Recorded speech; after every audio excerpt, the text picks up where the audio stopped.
My name is Mika Poutala and this is Speedskating Secrets. I think we're training more with quality. We're maybe training a bit less in skating position, but everything we do is with really high quality. So now I'm skating deeper and it's easier for me to stay there and have long pushes with my long legs.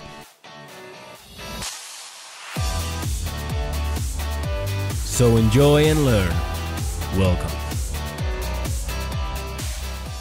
My guest today has won 6 World Junior Championship medals. She has more than 10,000 followers on Instagram and Twitter. The most important thing, right? and she is also a well-known face in Norwegian TV. Welcome to the show, Hege Bokko. Thank you. It's nice to have more women on my show. I've been troubling with finding more women, but thanks a lot for coming here. Yeah, it's an honor. Yeah. Let's go right away to the questions. How did you find speed skating in the first place? I got my first skate when I was 2 years old. Because of my brother Havard skated, it was normal for me to go to the ice rink together with him and my parents. So it was just something that happened. And in Hol, where I come from, it's we had really a lot of people skated, and it's not much to do there. So skating was like the thing to do, and I really liked it from the first time. So I guess the skating community was really nice for everyone. Yeah, that's true. A lot of people skated, and every Thursday we had like a Thursday race. So we raced and had fun on the ice, and after we finished the training, we went into the club house and ate something we call lapper. It's like small pancakes in Norway, and we're drinking hot chocolate or so it was a really nice tradition every Thursday. So yeah, it's something that we really was looking forward to do the Thursdays every week. Yeah, I bet. That sounds amazing. Did you do any other sports while you were younger? I tried a lot of sports, but skating was like the sport I said, I want to be good at this sport. Also because my brother was pretty good when I started to train harder. But I also did cross-country, telemark, some snowboarding, and football when I was from 13 to 16 years old, I think. So I tried a lot of sports, but I knew that speed skating was the one. As a junior, you were really talented and good skater already. At what point did you understand that this could be your career?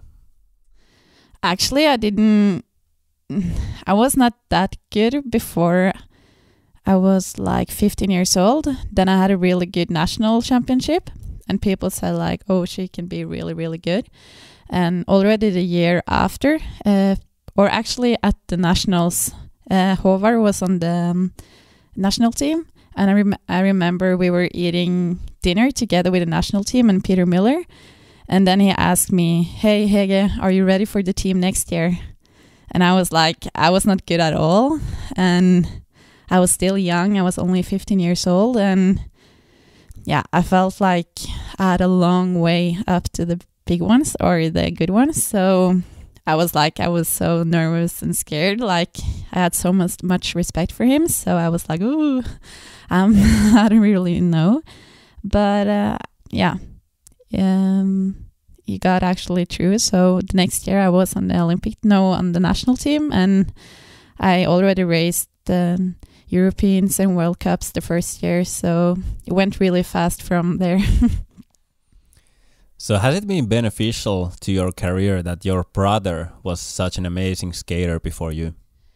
I think that's almost everything because I saw that it was possible to be good. We're from a really small town, and skating is a hard sport, but I saw that he had the talent, and everyone told me that I also had a talent, and I was skating pretty good technically. And yeah, so when I got on the national team, I think that was the first time I was like, oh, I can be good and I can be as good as him maybe one day. So yeah, I think it had everything to say.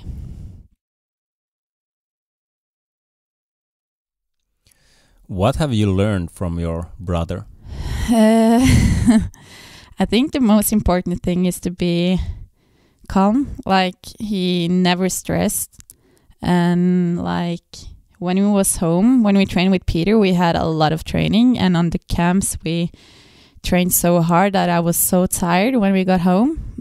So I looked at him and saw he was resting. So maybe I cut some of the workouts when I was home because I was too tired. But as a girl, you want to do everything on the program. But I looked at him and I saw he was resting, and then I trust him, and okay, I need some rest too. And maybe, yeah, he's good to have like off bottom when he's not skating and racing. So, and try to do some other things and have some fun beside training in ice. So yeah, I think I learned that.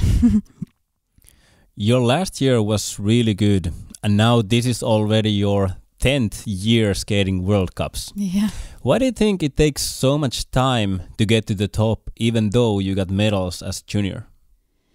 Oh, speed skating is a hard sport, and I was really talented when I was younger, and I trained a lot and got good results from the beginning.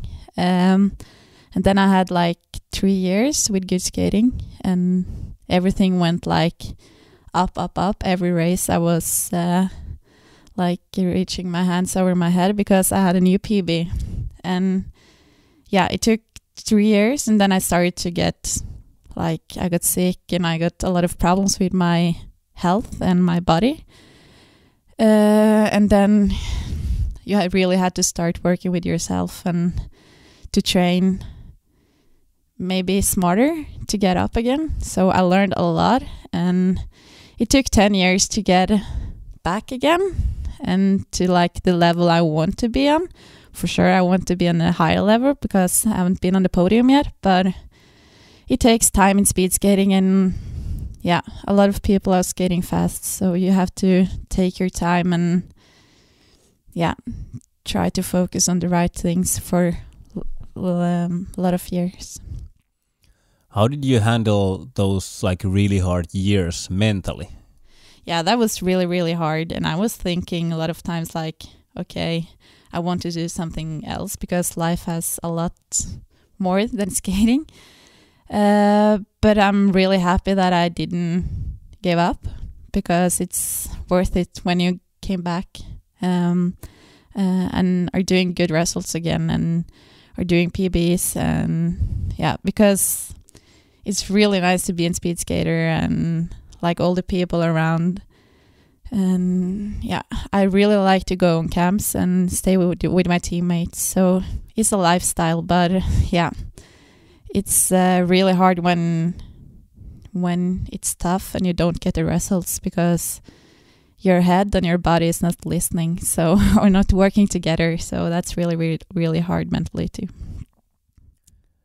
I think a lot of skaters would have quit in those years.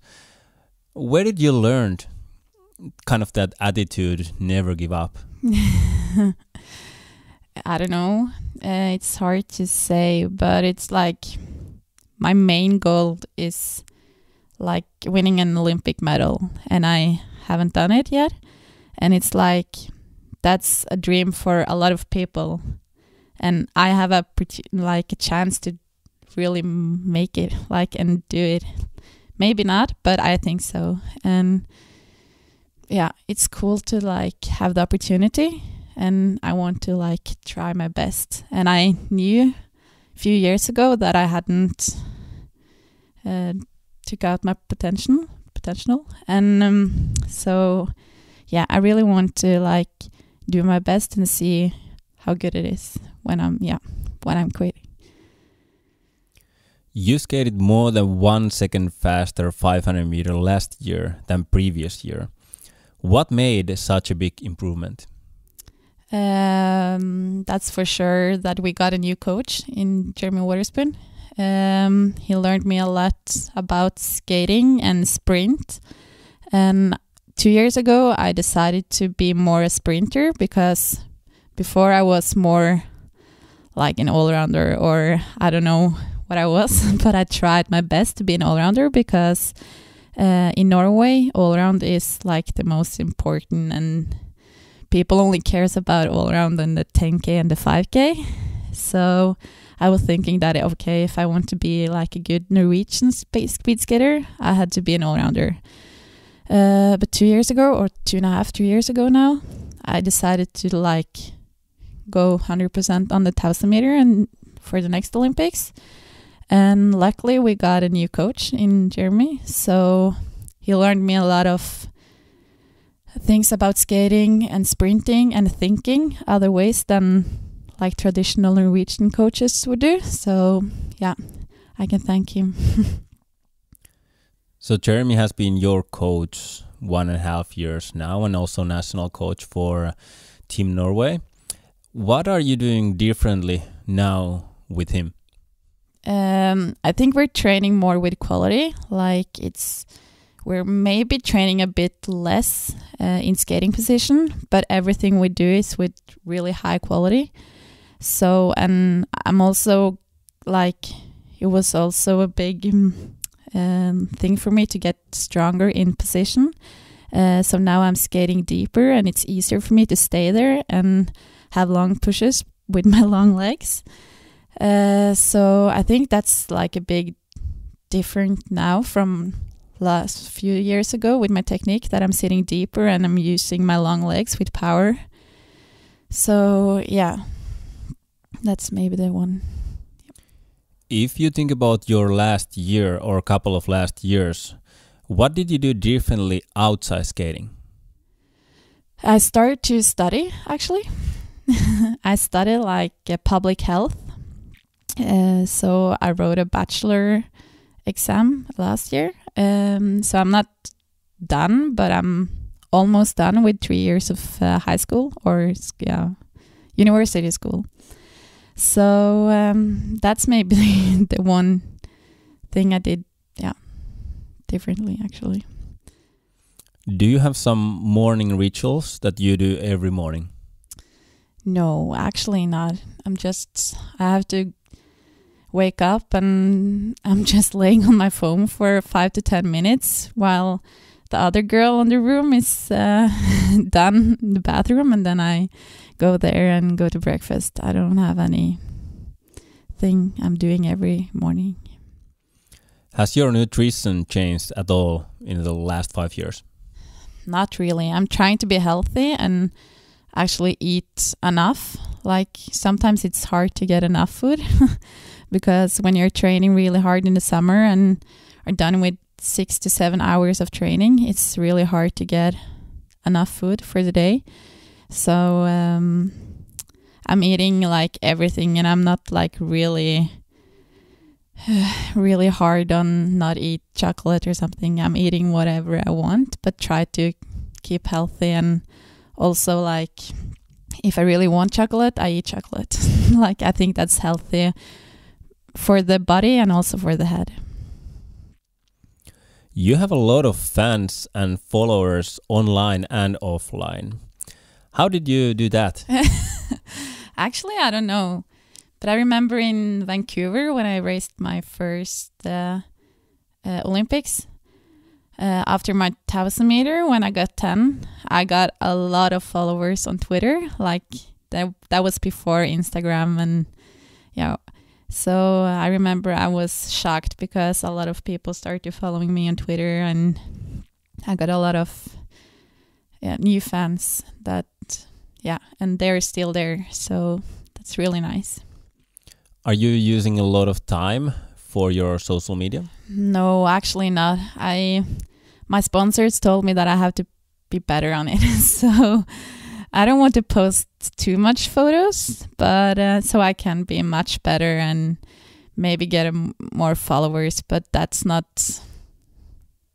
like, it's really nice that I have followers and fans, but I don't count likes and on pictures, because I think that's a bit stupid. It's better to be known as a good speed skater and then get followers and fans that support you and on the ice. How hard it is to get sponsors in Norway? That's actually really hard, because speed skating it's big, but still, when we have really good cross-country skiers, alpine skiers, biathlons, they are so much bigger than us, like because it's more famous in Norway, and they also win medals and gold medals. We also have some medals, but still not the gold. And for Norwegian people, the gold is the only thing to get. If you get a bronze or a silver, it's not even close to a gold medal, and that doesn't count for Norwegian people in winter sport. And that's really sad, because the cross-country skiers in Norway are so good, and from 1 to 8th place it's only Norwegian skiers, because they're so good, and the competition like worldwide is not really, really good. But in speed skating, we're competing against people from Asia, US, like the whole world. So I don't think Norwegian people can, they don't understand speed skating and how difficult it is to be like number one skater, because it's like few tens and hundreds, so it's really, really hard, but Do you get enough money from speed skating that you don't have to work anything else? I'm really lucky, because I got 2 sponsors. It's not a lot of money, but it's going around, so I don't have to work. I'm actually working a bit, but that's only like nothing besides skating. So, and I don't have to do it. But it's important to get a bit money, because you have a house at home and a car, and you have to pay for other things. And I'm lucky now that I don't have to pay anything to go on camps. Last year I had to pay my own trips to the national or to the federation, so I needed some more money then. But you're not getting rich being a speed skater, but I'm not skating because of the money. You have been in reality TV programs also in Norway. How did you get into those, and why did you choose to go there?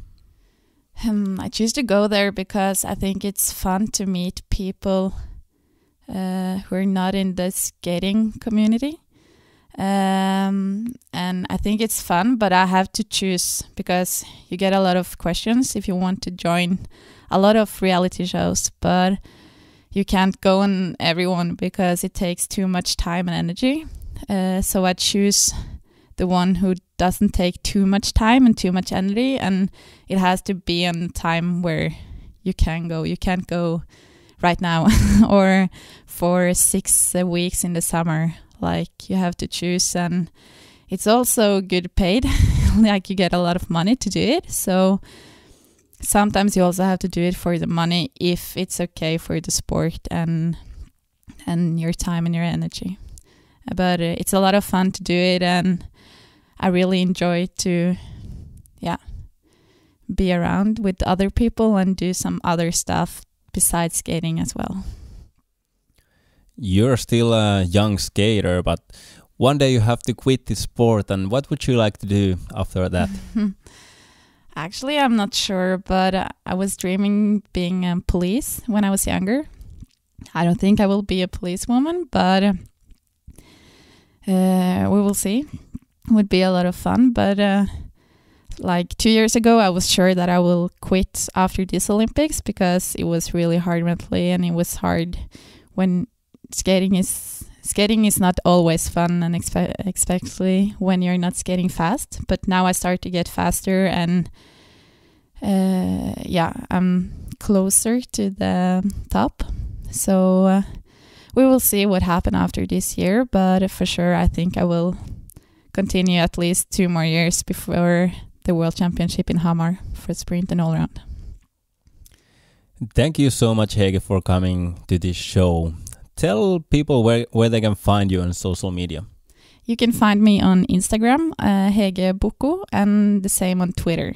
And also I have a Facebook page, a fan page there, also named Hege Bokko. So yeah, look me up and like on the pictures and follow us on the ice. Thank you so much, and I hope you are really successful here. Thank you. You too. So one more thing before you go. Please share it with your friends and leave a review wherever you listen.